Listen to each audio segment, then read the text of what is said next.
A specialized type of menu is called a context menu. You can add a context menu to your application by creating a shortcut menu that pops up when you right-click. Generally, the items in a context menu are specific to the component to which you are pointing or the options available for that specific component or that situation. Creating a context menu is similar to creating a menu. You add a context menu strip component from the toolbox simply by double-clicking, and that creates the context menu strip in the components tray. You also see the context menu strip at the top of the form. A context menu does not have a top-level menu like the menu items do. You simply click on the words, type here, and type what you want the text of your context menu item to be.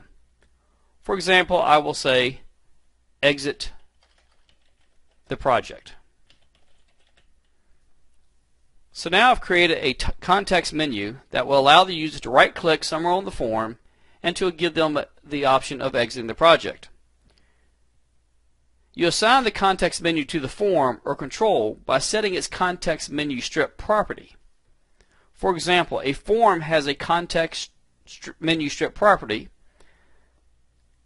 By going to the form, find the context menu strip property.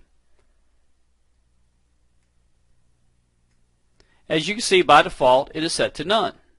By clicking the drop down box, you will see that the context menu strip 1 is now available.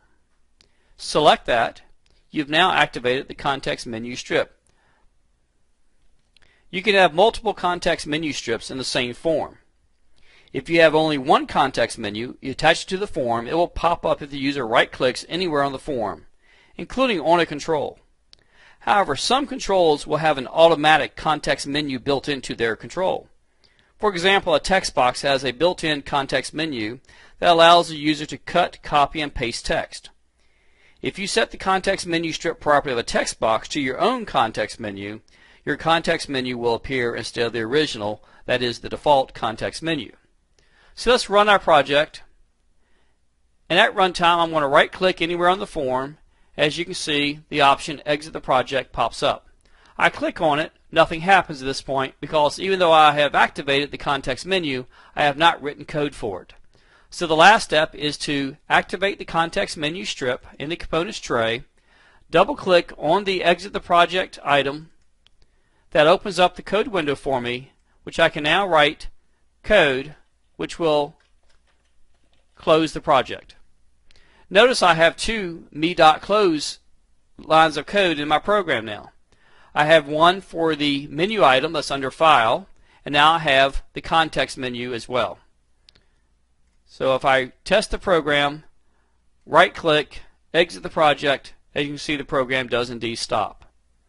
Of course, this does not affect the File and Exit menu item, which will also cause the program to stop. After you have your program working, experiment with adding more controls and context controls and setting the context menu strip property of those controls. One of the things that you will keep in mind is that you can share the procedures. Sharing an event procedure will be discussed in a separate movie.